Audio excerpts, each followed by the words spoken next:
Aujourd'hui, on est à Brossard, tout près du Club sportif Bell où les Canadiens de Montréal s'entraînent et du fameux quartier 1030. On vient rencontrer Rachel et Christian, tous deux actionnaires de Steamatic Rive-Sud.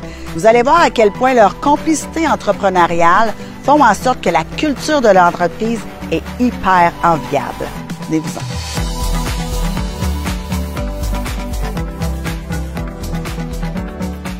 Rachel, Christian, merci beaucoup de nous accueillir dans vos nouvelles installations. Vous avez célébré le 10 ans d'anniversaire de votre entreprise en 2023. Moi, je suis curieuse de savoir qu'est-ce qui est la recette pour arriver à un cap de 10 ans en entreprise, mais de s'assurer également d'atteindre les objectifs pour le futur. En le fond, les choses importantes, selon moi, c'est d'être capable de se retrousser les manches parce que à mes débuts, je travaillais tout le temps. Je sais que ça va peut-être faire peur à certains petits nouveaux qui s'en viennent, mais il ne faut pas avoir peur de travailler fort parce que c'est vraiment le succès. Ça, c'est le point important. Le deuxième, c'est les employés. Je pense que c'est ça qui est la clé du succès, c'est vraiment l'implication, c'est l'écoute qu'on a envers les employés. On est toujours disponible pour eux autres. S'ils ont des soucis, on est prêt à les aider. Fait que je pense que c'est ça qui fait en sorte que on accroche les gens avec nous, ils ont le goût de travailler avec nous, nous, on a le goût de travailler avec eux aussi, puis on crée un beau lien de confiance puis une belle famille. Parce que je vous connais bien, parce que Christian a remporté plus de 3 fois le prix employeur de l'année, je sais qu'une de vos grandes fiertés, c'est l'équipe que vous êtes bâtie. Pouvez-vous m'en parler un peu? Comment vous les choisissez? C'est quoi le système peut-être d'encadrement que vous offrez à vos employés pour vous démarquer comme ça comme employeur? On ne fait pas vraiment de recrutement, à part peut-être mis à part un employé qu'on a dû faire appel à un chasseur de tête, puis tout de suite on est tombé en amour avec. Sinon, les autres, c'est les gens qui nous approchent pour venir travailler avec nous parce qu'ils ont entendu parler de Steamatic Rive-Sud, de l'accueil chaleureux qu'on a, la culture familiale qu'on a. Durant l'embauche, on demande qu'est-ce qu'il veut faire, où tu veux aller, tu veux être où dans 1 an, dans 3 ans, dans 5 ans, puis on essaie de faire en sorte que cet employé-là va développer dans la compagnie. Fait que c'est d'écouter les employés puis s'assurer qu'ils vont aller là où ils veulent aller, puis moi je les aide là-dedans. C'est aussi de voir leur potentiel futur. Ça ne veut pas dire qu'un employé commence technicien qui ne pourra pas finir adjointe administrative ou ne pourra pas finir chargé de projet. Fait que c'est d'être vraiment à l'écoute de qu'est-ce qu'ils sont capables de faire, leur potentiel d'avancement puis leur volonté aussi. Fait que c'est ce qui motive aussi les employés. Ils savent que les portes sont ouvertes. Ils resteront pas toujours dans le même cadre. Fait que c'est une petite motivation de vouloir apprendre puis avancer aussi au sein de l'entreprise. Qu'est-ce que vous diriez qui aujourd'hui, dans l'industrie de la presse-nisse, est encore de grands défis pour un entrepreneur? Dans le fond, moi, ce que je trouve qui est difficile, c'est que l'industrie de la presse-nisse, c'est en dents de scie. Donc, une année, tu peux avoir une catastrophe. L'autre année, tu vas en avoir 3. Ce qui fait en sorte que tu as besoin d'être prête à répondre à la demande. Mais des fois, il n'y a pas de demande pendant 6 mois, 9 mois. Je pense que ça, c'est vraiment le gros problème. Puis avec ça vient le cash flow que j'ai parlé un peu plus tôt. Mais ça, s'il n'y a pas de dossier qui rentre, bien, c'est la compagnie qui paye. Donc, quelque part, ça prend un volume intéressant pour être capable de fournir nos clients avec un travail adéquat de qualité. Et c'est ce qu'on a constaté aussi beaucoup, c'est qu'il y a de plus en plus de règlements monétaires. Je sais que depuis la COVID, les gens peut-être qui ont un petit peu plus de difficultés financières, puis on le voit vraiment. Il y a vraiment une grosse répercussion actuelle. Les gens préfèrent prendre un règlement monétaire, s'arranger soit à payer quelqu'un au noir pour faire les travaux, ou tout simplement garder l'argent pour faire les travaux. Mais si les assureurs règlent trop rapidement avec les assurés, bien nous, on est pénalisés là-dedans, puis on n'atteint pas les objectifs annuels qu'on a besoin. C'est quoi les plus belles réalisations dont vous êtes le plus fiers aujourd'hui? En fait, moi, je vais me permettre de répondre en premier à cette question-là parce que c'est vraiment pour lancer des fleurs à Christian. La plus grande fierté, je pense, c'est vraiment toutes les rénovations, les améliorations locatives qu'il a effectuées ici parce que faut comprendre là-dedans qu'il n'a pas engagé d'entrepreneur pour faire les travaux. Christian a fait les travaux lui-même. Merci Rachel, c'est vraiment gentil, vraiment apprécié. Moi, j'ai une petite réalisation quand même que ça fait plusieurs années de ça. C'est un dossier gouvernemental à très haute sécurité qui a eu lieu à Brossard. C'était sur plusieurs étages. On parle de 30 000 pieds carrés de tapis mouillés avec des bureaux, des classeurs et vraiment beaucoup de sécurité. À ce moment-là, je pense qu'on était 4 ou 5 employés sur la Rive-Sud. Fait que j'ai dû avoir besoin de Steamatic à Montréal et Steamatic Lanaudière. Donc, Stématique Lanaudière, surtout, il est venu me prêter main forte avec 2 ou 3 équipes, des équipements. Montréal, la même chose. Donc, tout ça faisait en sorte que c'était une belle entraide. Donc, d'un Stématique à l'autre, on était capable de s'aider. Le gros challenge, c'était vu que c'était à haute sécurité, c'est qu'à un moment donné, on était comme 23 techniciens, mais ça prenait 23 gardiens de sécurité qui nous suivaient. Donc, quand on prenait une pause, ça prenait 3 voyages d'ascenseur juste pour aller prendre un café dans la cafétéria en bas. Puis on a mis tellement de machines d'assèchement qu'on a fait sauter les plombs de la bâtisse, ce qui a occasionné certains autres petits problèmes, mais c'est pas grave. En somme toute, le client était très satisfait qu'on a réussi à tout assécher en très peu de temps. Puis le turnaround, ça avait été comme de 4 jours pour un immense dossier.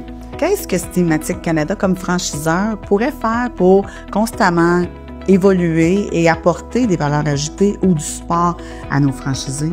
Nancy, c'est sûr que moi, j'ai vécu 2 administrations pour Stématique Canada. Déjà, dans la 2e administration, il y a beaucoup d'améliorations, il y a beaucoup de choses qui n'existaient pas avant, qui aident les franchisés, les nouveaux franchisés, les franchisés actuels et les franchisés futurs. Je pense que c'est très intéressant là, où tu t'en vas avec ça. Tout ce qui est les dossiers assujettis à la CCQ, c'est vraiment le gros problème. Parce que c'est sûr que pour eux, ils ont certaines normes, ils vont qualifier certains dossiers de CCQ, mais dans la réalité, s'il y a un inspecteur en bâtiment qui arrive sur un dossier, puis que c'est des travaux dans les aires communes de condos, que c'est du locatif, même si c'est un duplex, ça reste que c'est un locatif, c'est à revenu, c'est assujetti à CCQ, puis on n'a pas la bonification la tarification qui vient avec. Reste qu'il y a quand même une belle évolution, mais il y a encore beaucoup de travail à faire. Merci beaucoup. Ce sont des sujets hyper intéressants. Bien entendu, on va adresser ça à notre clientèle assureur. Christian, je te connais et tu as identifié Rachel comme une relève de ton entreprise. C'est quoi le processus que toi, tu as entamé il y a quelque temps pour identifier Rachel puis mettre les choses en place comme bon cédant d'entreprise pour arriver éventuellement à avoir une retraite pleinement méritée? J'ai toujours préconisé la relève à l'interne parce que j'essaie de montrer aux gens qu'il y a un futur dans la compagnie, il y a du futur, il y a de la place pour s'améliorer tout le temps. Puis Rachel est avec moi depuis quand même pas mal d'années. Ironiquement, elle était chez un autre Stématique avant. Elle est partie pour la compétition. J'ai acheté la compétition, puis j'ai hérité de Rachel, heureusement. Donc, Rachel, c'est quelqu'un qui a tout ce qu'il faut pour être ma relève. Donc, elle a déjà eu une entreprise de construction. Elle sait c'est quoi gérer les employés. Je pense que c'est des qualités qu'il faut rechercher dans une relève pour être capable d'avancer. J'aimerais vous entendre me parler de votre stratégie de croissance. Dans le fond, la croissance, c'est toujours encore là, ça passe par les employés. Donc, présentement, on a quand même de bons employés, on a une bonne rétention. La croissance qui s'en vient chez Stématique Rive-Sud, c'est un 10-20% de croissance d'ici les 2 prochaines années, ce qui va impliquer l'embauche de 4 ou 5 employés, qui est encore un problème aujourd'hui.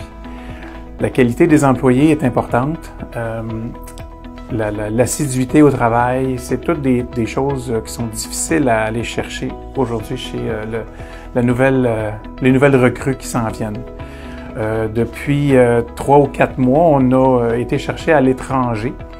Donc, des gens à l'étranger. On a fait affaire avec une agence. Donc, on a présentement 2 travailleurs étrangers qui sont chez nous pour une période minimum de 2 ans. Et ça va extrêmement bien. Donc, ils sont super travaillants, ils sont à l'heure, ils sont prévoyants, ils sont attentifs.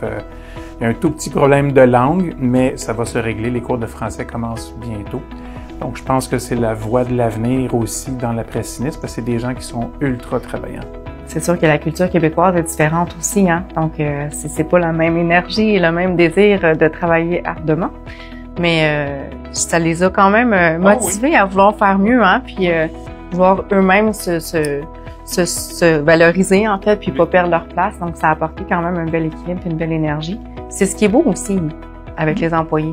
J'ai des frissons, c'est tellement beau de vous entendre, puis voir la complicité que vous avez entre vous deux, là, comme actionnaires, c'est wow. Donc, qu'est-ce qu'on peut vous souhaiter pour les années à venir? Qu'est-ce qu'on peut espérer comme entrepreneur, comme entreprise et comme humain? Moi, je pense que avec les améliorations qu'on a fait ici chez Stématique Rive-Sud, ça prend un certain volume qui rentre. Il faudra pousser là-dessus pour être certain qu'on ait tout le volume qui peut nous revenir. C'est important. Parce que les infrastructures qu'on a ici, je suis prête pour recevoir beaucoup de dossiers, puis ça va en prendre beaucoup de dossiers. Les assureurs, je crois qu'ils le savent, mais il faut juste avancer dans le même sens. Puis ce que je nous souhaite aussi, c'est de garder les employés qu'on a là actuellement. Parce que on s'entend que si on n'a pas les employés, on n'a pas le rendement ni la qualité qu'on offre autant aux assurés qu'aux assurances. L'avantage là-dedans, c'est que tout le monde reste vraiment comme une belle famille. Puis je pense que c'est vraiment le mot familial qui revient souvent dans cette entrevue-là parce que c'est la réalité. Fait que je nous souhaite qu'on continue à croître, qu'on puisse continuer à donner un service de qualité aussi, en gardant notre bonne humeur, puis avoir le goût de venir travailler, puis partager cette joie-là pour que tous les employés aient aussi le goût de se lever le matin et venir travailler, que ce soit pas de reculons, mais qu'ils aient le goût de venir. On vous souhaite tout ça et encore plus. Rachel, merci. Christian, merci beaucoup. J'ai le goût que tu m'amènes en trottinette visiter tes installations. On y va. D'accord. C'est vraiment, vraiment grand. Christian, tu as combien de pieds carrés? Ici, on approche de 35 000 pieds carrés d'espace. Puis je vois que tu as beaucoup de caissons d'entreposage. Tu en as combien au juste? On est rendu à 352 caissons d'entreposage. Oh my God! Honnêtement, je pense que vous êtes la succursale qui a le plus de caissons d'entreposage. C'est possible, oui. Puis ton nettoyage, toi, tu le fais à l'interne? Dans le fond, chez Stématique Rive-Sud, on fait tout au complet de A à Z. Donc, les pertes majeures, on va s'en occuper au complet. Les pertes majeures sont livrées ici, entreposées. On va s'occuper des pertes aussi. On a une fireline complète dans une salle climatisée pour être capable de faire le nettoyage de toutes ces pertes-là. Ici, en plus de notre fireline complète qu'on a dans une salle climatisée, on a une buanderie interne. C'est pas pour compétitionner avec les nettoyeurs à sec, loin de là, mais c'est pour faire l'entretien de toutes les couvertures de déménagement, nos guenilles, tout ce qu'on utilise pour faire les décontaminations, avec des produits vraiment industriels pour être sûr de décontaminer nos choses. Puis ça nous fait faire une économie d'échelle quand même, parce qu'à l'externe, c'est de plus en plus cher. Fait que ça nous permet d'avancer à moindre coût. Ah, c'est parfait. Puis là, je remarque que vous avez une trottinette, c'est pour un dossier de sinistre? Non, dans le fond, c'est parce que l'entrepôt est tellement grand qu'on je prends une trottinette pour me promener parce que ça prend trop de temps sinon. Ah, c'est bon. Fait que là, nous, on doit retourner... Faut aller jusqu'à l'autre bout. À l'autre côté. Oui. OK. Fait que tu veux-tu me suivre? Ah, ben OK, parfait. Je te suis. Je vais aller chercher l'autre. On y va. Allez, Jazz, on y va.